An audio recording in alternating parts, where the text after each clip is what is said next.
ஆமா, அதுக்கு முன்னாடி தேசிய தலைவர் யாருக்கும் தெரியாது, உண்மைதான், ஒத்துக்கிறேன். ஒன்றும் தெரியாதுங்க, யாருங்க அவரு தேசிய தலைவர் யாருக்கு தெரியாதுல்ல, யாருக்கும் தெரியாதுல்ல. தேசிய தலைவர் புகைப்படம்னா சீமான் அவருக்கு முன்னாடிலாம் யாருமே வீட்டில் மாட்டி வைக்கல, யாருக்குமே தெரியாதுல்ல.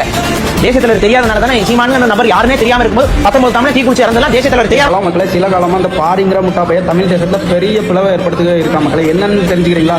19 தமிழர்கள் இறந்தாங்க, உண்மைதான். அதே மாதிரி நிறைய பேர் வீட்டில் பிரபாகரன் ஐயா வீட்டில் போட்டோ இருந்துச்சுன்னு சொன்ன மாதிரி அதுவும் உண்மைதான். ஆனா எத்தனை பேர் வீட்டில்? ஒரு 500 பேர் வீட்டில், ஒரு 1000 பேர் வீட்டில் இருந்துச்சா? ஆனா இப்போ அப்படி இல்லை. சின்ன குழந்தைங்கள இருந்து பெரிய பசங்க வர தெரியும். நான் தான் ஒண்ணு, நீ ஒன்ன மாதிரி சின்ன பசங்களாம் சொல்றதுனால நாங்க அதை ஏத்துக்கிட முடியாது.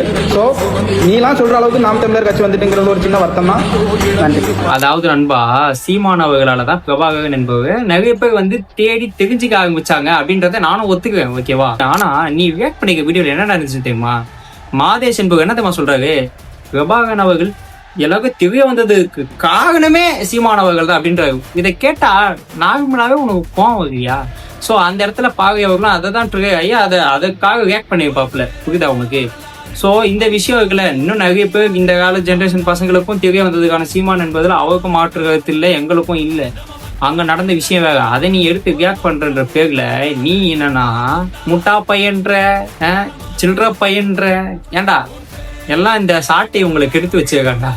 அதாவது நீ இவ்வளவு கூறிய தேசிய தலைவர் இருக்காங்களே, அவருடைய அம்மா ட்ரீட்மெண்ட்டுக்கு வரும்போது தமிழ்நாட்டுக்குள்ள உள்ளட அப்பத்திய முதலமைச்சர் கருணாநிதி அவர்கள் அவங்களுக்கு காட்டினாங்க அவங்க அண்ணன் மாண்பு.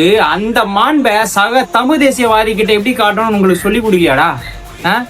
முட்டா பையன் சில்ற பையன் நீ பேசாம நீ அதாவது சரி நீ பேச அளவுக்கு ஆயிடுச்சா கட்சி? டேய், நீ இந்த இந்த லெவல் உன் கட்சி வகன்றதே எலெக்ஷன் முன்னாடி அந்த ஆளு சொல்லிட்டான்டா.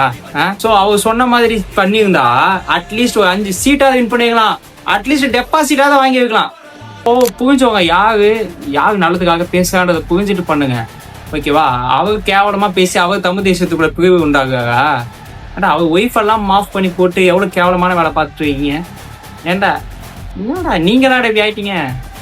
அதாவது my dear NTK brothers and sisters எல்லாரும் கேட்டுவாங்க, அவனும் பார்த்தீங்கன்னா சப்போர்ட்டர் தான். ஆனால் இந்த மாதிரி சில பேர் பார்த்தீங்கன்னா அந்த ஒரு மாதிரியான மனநிலையில் இருக்காங்க. டிவிக்கு தொண்டர்கள்லாம் திட்டிட்டு இருந்தீங்களே, ரசிகர் மனப்பான்மை, அந்த மனப்பான்மை அது போல மனப்பான்மை தான் இதுவும். சீமான் அவர்களை பற்றி ஏதாவது ஒன்று விமர்சனம் வச்சாலே இந்த மாதிரி கடிக்கணும் பாயணும். அவன் யாரு என்னன்னா எதுவுமே அவன் இதுக்கு முன்னாடி எங்கே இருந்தாலும் எதுவுமே தெரிஞ்சுக்கூடாது. அவனை அந்த முட்டா பையன்றது சில்லற பையன்றது இந்த மாதிரி கேவலமா பேசுறது, விமர்சனத்தை ஒழுங்கா வைங்க. ஏதோ தெரியாதனமா பண்ணியிருந்தா தயவுசெய்து அதை திருத்திக்கோங்க. என்ன விமர்சனம் வச்சாலும் அதை கொஞ்சம் நாகரிகமா வைங்க. அடுத்தவனை ரொம்ப இழிவுபடுத்தி திட்டாதீங்க. அதான் ஒருத்தன் உங்க எல்லாரும் கெடுத்து வச்சிருக்காண்டா.